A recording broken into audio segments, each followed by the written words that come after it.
First of all, the members of the Hall of Fame that are here with us today: Mark Finnerty, Dave McNally, Don Newton, Denise Aldrich, Pete Richards, Bob Calley, Lee Rickard, and Tanya Rich. If you could give them all a round of applause, please.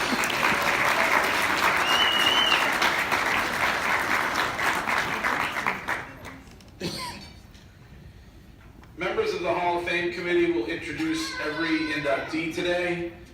And presenters, please present the Hall of Fame inductee with their plaque and pose for a picture while you're here. And we begin today's ceremony honoring Doris Kachevsky. And here to make that presentation is a retired teacher, coach, athletic director, and Nashoba Hall of Famer, Pete Richards. Give Peter a round of applause.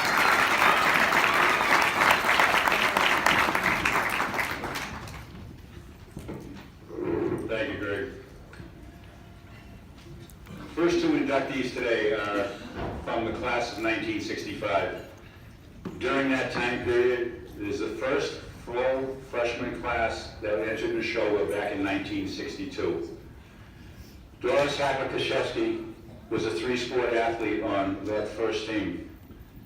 Doris played field hockey with full varsity letters and was an MVP in 1964.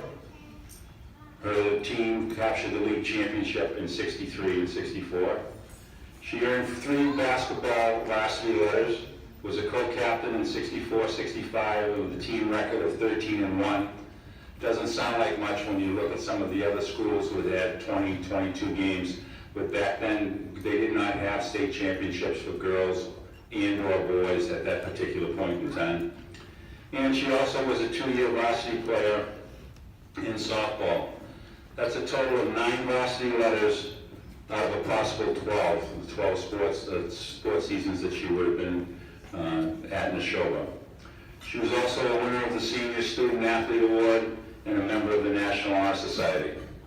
Her other athletic and scholastic awards, as noted in the program booklet, you can see for yourself the skill that Doris showed on the playing fields and in the classroom. And finally, with Doris's induction into the Nashoba Hall of Fame, Doris and her daughter Amy, who was inducted into the Nashoba Hall of Fame in 2012, become the first mother-daughter tandem to be honored as a Nashoba. Please welcome Ms. Doris Kachevsky.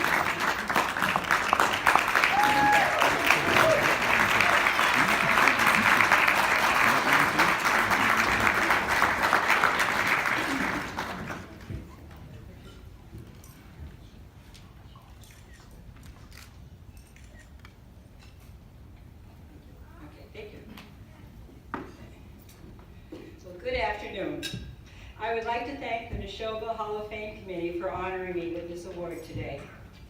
After graduating from Nashoba in 1965, yes, that was 53 years ago, I was pleasantly surprised to learn of my nomination to the Nashoba Athletic Hall of Fame. I wondered who would still be alive who remembered my high school career. Now I know. Pete Richards was the one who remembered. Thank you, Pete. Nashoba Regional had just opened its doors in September of 1961. Our class was the first class to go through all 4 years there. Being a new school, we had to establish an identity in the area of athletics. I'm sure we were probably viewed as a bunch of hits from the sticks, but we like to think that our early successes helped put Nashoba on the map, so to speak, and laid the groundwork for many years of athletic excellence. A great deal of the credit for our early success in field hockey, basketball, and softball belongs to Shirley Stott.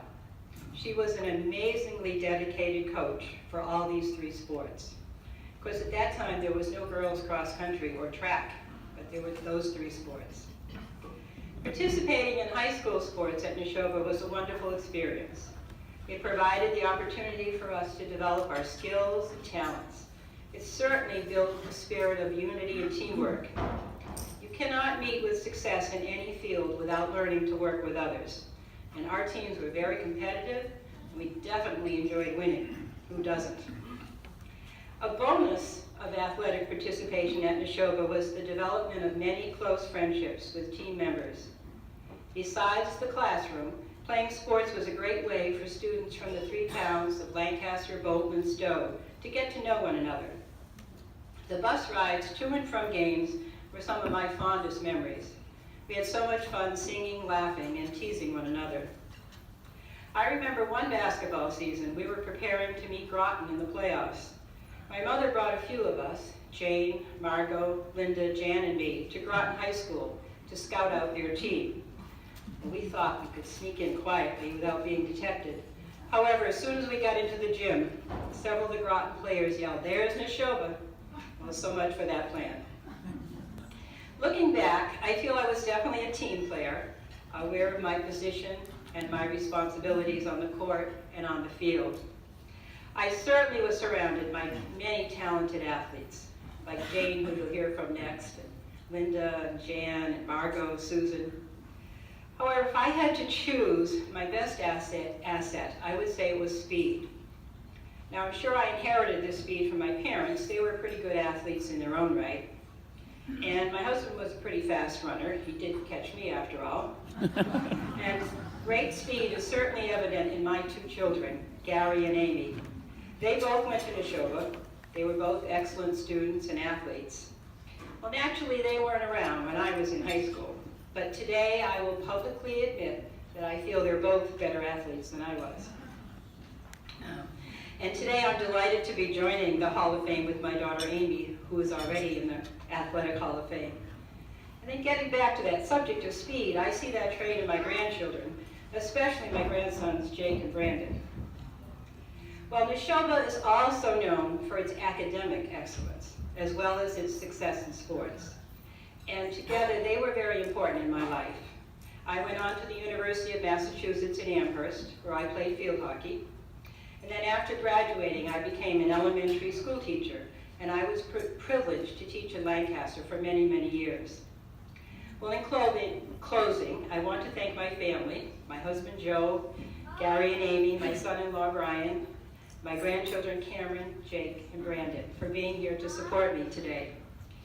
You know, awards like the ones we're receiving today are very nice and wonderful, but there's nothing as wonderful as family. Thank you so much.